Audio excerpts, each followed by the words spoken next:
Здравейте хора, аз съм личния ястреб и вие сте с моя втори епизод, наречен Хейт. Кой ще е хейтия? Сега ще ви покажа. Само да наместя. Така. Виждате я, нали? Коя е тази? Това е Ева. Да, може да я знаете. Има песни и не знам коя беше още. Но защо аз съм мразя и защо ще я хейтя сега? Първи вариант. Защото много са легави и се глези, което не е прилично за 20 няколко годишна жена. Втори вариант. Беше сгодена за, не знам, за някакъв мъж беше сгодена, но не знам за кого. И постоянно се натискаше на Крис, когато беше първият сезон на къщата на инфлуенсърите. Трети вариант. Когато Боян имаше рожден ден, цялата къща го празнуваха, дори и водещите, Павел Колев и Цака. И докато се забавляваха всички и танцуваха, тя седна в скута на Йоана и си дигна бузата. Пък всички знаят, че тя не носи сутен, си дигна бузата и се показа работите на Йоана. Това е така. Следващото, което тя направи, Стефани беше по бельо или не да знам какво беше там, нещо си беше сложила и тя е целуна по задните части. Така. Това не е всичко. Има още. Извинете само. Когато беше последната битка, може би сте гледали, тя обеща на Сандев, че ще даде половината от наградата, която тя спечели, за да отида с Стела на почивка. Тогава Сандев още беше с Стела, но това е друг въпрос. Знам, че има нова приятелка. И когато вече вършаха чека с наградата, Павел Колев и Цакав в едно кино там беше. Наживо. Не го гледах на живо, компютър го гледах, но беше там. И Сандев спомена за наградата, че нали, му обещава, а тя му каза, няма да получиш стотинка от наградата. Което доста ме окучи мене, а и Сандев беше доста обиден. И затова тя е най-ганното същество на Земята. От първия сезон на къщата на инфлуенсърите. Някой сега ще кажат, ами аз нормално е, що ме участва в Ергена, няма как да не е такава. Да, няма как да не е такава, но просто не знам защо хората толкова много я харесват. Защото тя е...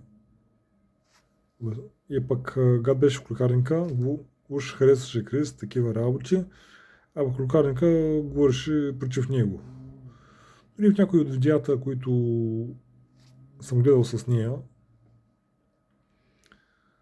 тя се прави на много голяма, се легави, когато питаха Крис и Ева как е било в къщата на инфлуенсърите, тя хваляше себе си, Крис хваляше нея, че било много забавно с нея. Добре, с година пък се натиска на Крис. Уж харесва мъже, а пък целува и се показва на жени. Какво още да кажа, не знам. Като изгодена трябва да е верна на мъжа си, а не да се скача с други мъже или момчета, или каквито да са там хората. Тя е лигла, невярна и може би спада и по жени. И трето, двулична. Тя е най-ганният участник в къщата на инфлуенсърите и до един днешен не мога да я понасям. Даже победата и в първия сезон не беше заслужена. Трябваше или Сандев, или Крис да спечелят наградата, но Крис направи грешка и не можа да спечели наградата, пък Сандев направо се предаде. Защото тя му обеща, че ако победи, ще й даде част от наградата, да мога да отида с Стела на почивка, но както вече ви казах по-рано, Тя каза, че няма да получи стотинка. Така. Лигла, гаднярка и невярна и всичко друго. Двулична и лъжкиня. Това е тя. Доста хейто видях по нейния адрес, когато гледах клипове с нея. И няма как да не хейтят тя, защото толкова е гадна, че няма на къде. Не ми се иска да спомням подробности, но тя е най-гадното същество на Земята от първия сезон Къщата на инфлуенсърите. Ами това е общо ето. След трети епизод.